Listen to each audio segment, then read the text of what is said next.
El presidente Pastrana le ofreció a Luis Carlos el Ministerio de Educación en 1970.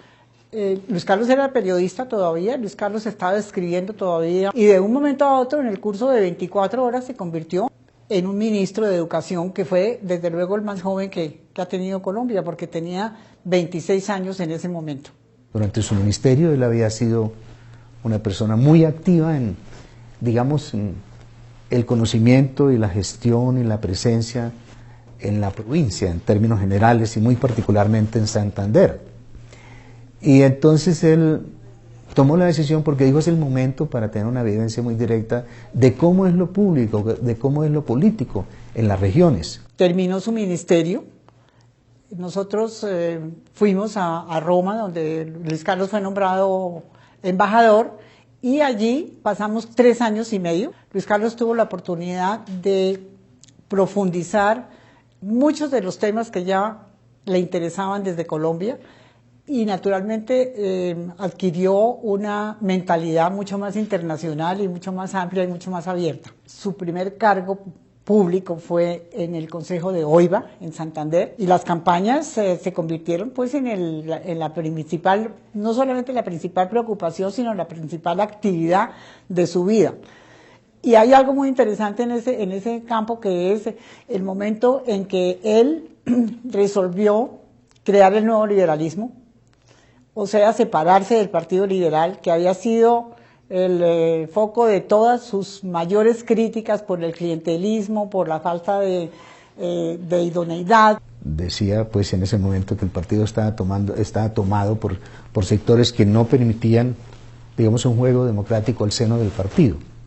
Y entonces el nuevo liberalismo se organiza base en una concepción, digamos, de poder realizar, digamos, reuniones locales, departamentales y nacionales, en donde el poder interno se definía a través de procesos electorales.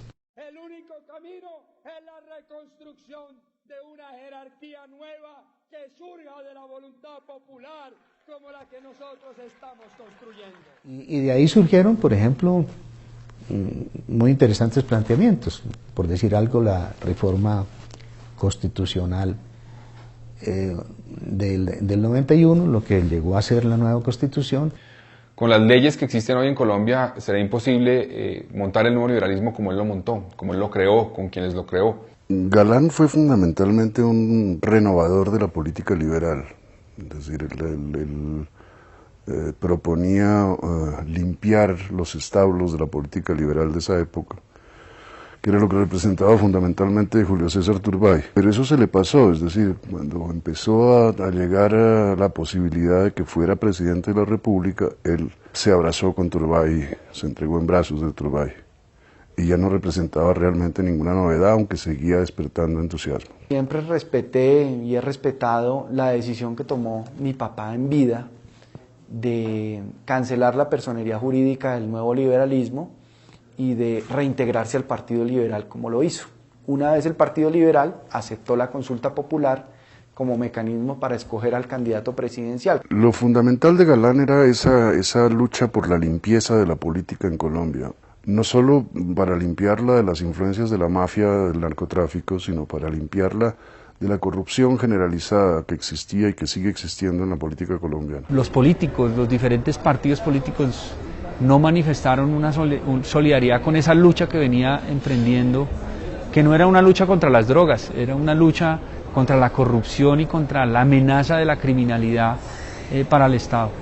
El ofrecimiento de Pablo Escobar para vincularse a través de un grupo político en Antioquia a la campaña de Luis Carlos Galán, eso dio el origen a ese enfrentamiento que fue permanente, que fue intenso y que dio como resultado la muerte de Luis Carlos.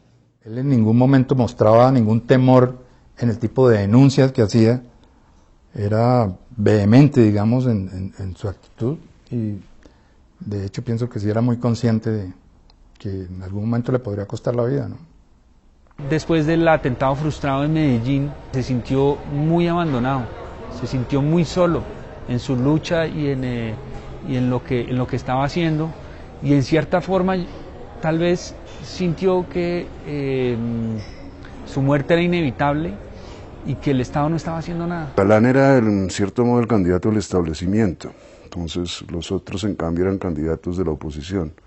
Y el candidato del establecimiento asesinado, pues eso sí produjo un estremecimiento contra el poderío creciente de la mafia y en particular de Pablo Escobar. No sé si la palabra ejemplo sea la más precisa, pero sí fue sin duda alguna una esperanza, ¿verdad? Una posibilidad de volver decente la política, porque su gran proyecto era la construcción de una nueva conciencia, lo dice en un discurso y es muy emocionante oírlo. Lo que nosotros queremos es cambiar la conciencia del pueblo colombiano.